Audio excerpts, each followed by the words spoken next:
જય શ્રી કૃષ્ણ, રાધે રાધે। તો આજે આપણે બજારના કોઈપણ પ્રકારના પેકેટના મસાલા વિના સૌથી સરળ રીતે કચ્છના સેમ ટેસ્ટથી કચ્છી દાબેલી બનાવીશું।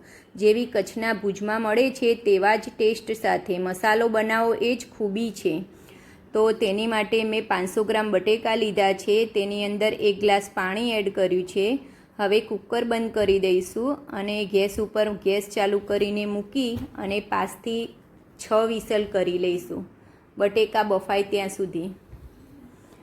ગેસ ચાલુ કરી દીધો છે, તેની 5 થી 6 વિસલ કરી લેવાની છે।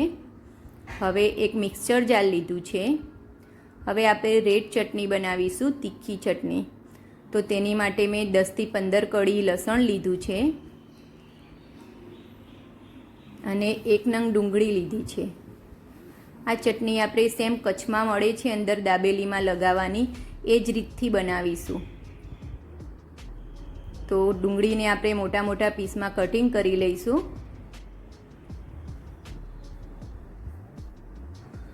હવે તેની અંદર અડધી ચમચી મીઠું એડ કરવાનું છે।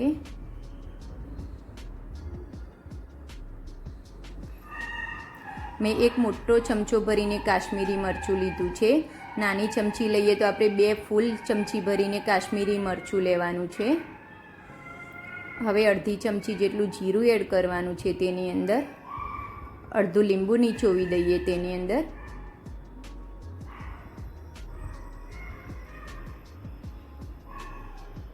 અને અડધો ગ્લાસ જેટલું પાણી એડ કરી દઈશું। આ ચટણીને આપણે બહુ થીક નથી વાટવાની, થોડી પતલી જ રાખીશું। હવે બંધ કરી અને ચટણીને એકદમ સ્મૂથ વાટી લેવાની છે આપણે। તો આપણી ચટણી રેડી છે। આ રીતની પતલી જ રાખવાની છે, બહુ જાડી એને નથી રાખવાની। એક બાઉલમાં નીકાળી લઈએ એને।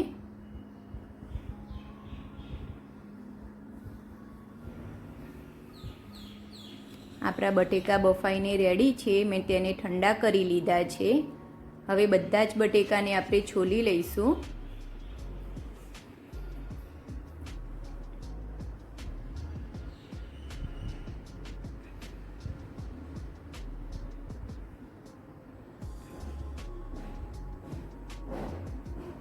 આપણા બટેકા પણ રેડી છે। હવે મેં એક પેન લીધું છે, તેને ગેસ ઉપર ગરમ થવા માટે મૂક્યું છે। તેમાં 3 ચમચી જેટલું તેલ ગરમ કરવા માટે મૂકીશું। આપણે આ મસાલો ઘરના સિમ્પલ મસાલામાંથી જ બનાવીશું, કોઈ મસાલા શેકવાની ઝંઝટ વિના। તો મેં તેની અંદર 2 ચમચી ગરમ મસાલો એડ કર્યો છે। તમારે મારા આ મસાલાનું માપ ધ્યાનમાં રાખીને જ બનાવવાનો છે મસાલો। દરેકમાં 2-2 ચમચીનું જ માપ લેવાનું છે। 2 ચમચી જેટલું કાશ્મીરી મરચું લઈશું આપણે। 2 ચમચી ફૂલ ભરીને કાશ્મીરી મરચું એડ કરવાનું છે તેની અંદર, જેનાથી આપણો મસાલાનો કલર ખૂબ જ સરસ આવશે। 2 ચમચી આમચૂર પાવડર ફૂલ ભરીને એડ કરવાનું છે।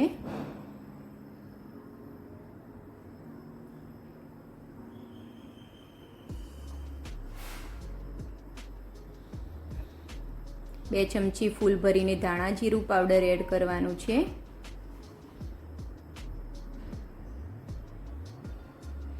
1 ચમચી હળદર પાવડર।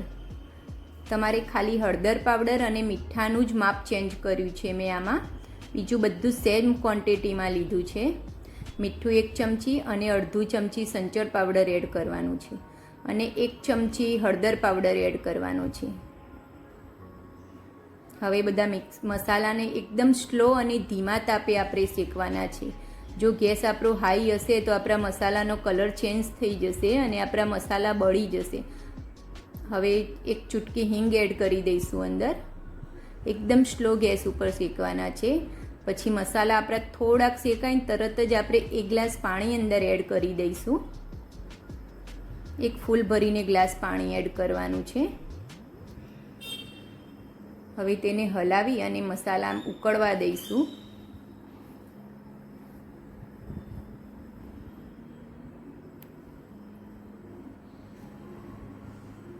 તેમાં બનાવીને રાખેલી રેડ ચટણી એડ કરી દઈશું.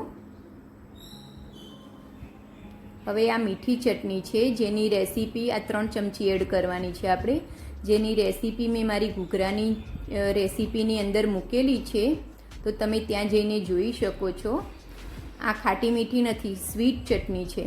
હવે તેની અંદર ગોળ અડધો કપ ગોળ એડ કરી દઈશું. આમાં ગોળનું પ્રમાણ તમારે થોડું વધારે રાખવાનું છે. કચ્છમાં જે દાબેલી મળે છે તે થોડી સ્વીટ જ હોય છે.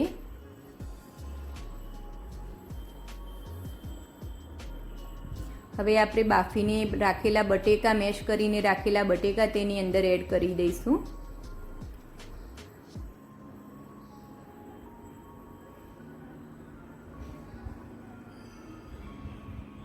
બરોબર બધું જ મિક્સ કરી લઈશું આપણે.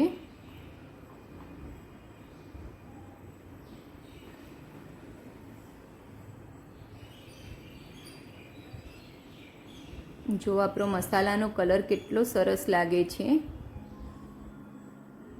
તમારે બહારથી કોઈ પેકેટ લાવવાની પણ કોઈ ઝંઝટ નહીં અને સેમ ટેસ્ટ આવશે.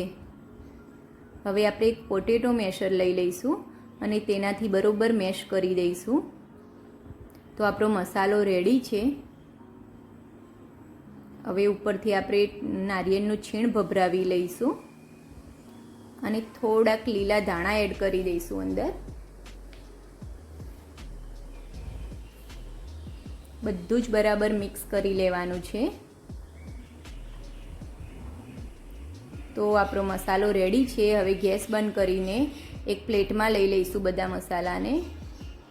હવે ઉપરથી આપણે નારિયેળનું છીણ ભભરાવી દઈશું.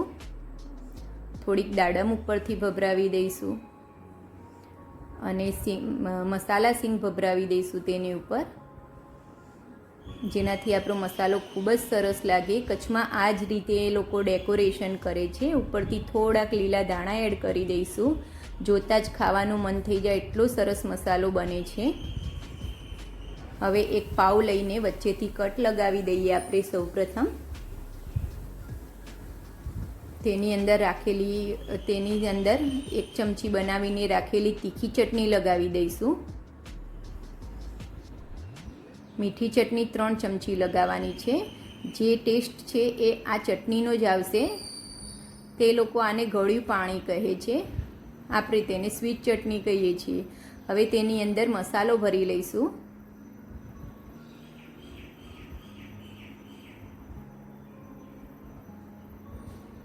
આપણે તીખી ચટણી વધારે નથી લગાવવાની, થોડીક જ લગાવવાની છે, નહીંતર આપણી દાબેલી ખૂબ જ તીખી થઈ જશે. આપણો મસાલો ભરાઈને રેડી છે. જો આપણી દાબેલી કેટલી સરસ બની છે.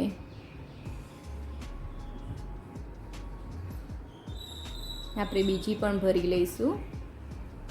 હવે મેં એક પેન મૂકી દીધું છે દાબેલીને શેકવા માટે. તેની ઉપર અને ફરતે તેલ લગાવી દઈશું દાબેલીની ઉપર. તેને દબાવીને થોડીક શેકી લઈશું બધી જ બાજુથી. તેને ધીમા ગેસે શેકવાની છે, નહીંતર ઉપર પાવનો કલર આપણો બ્રાઉન થઈ જશે અને દેખાવમાં ખૂબ જ ખરાબ લાગશે. તો તેને સ્લો ગેસ ઉપર જ આપણે શેકીશું.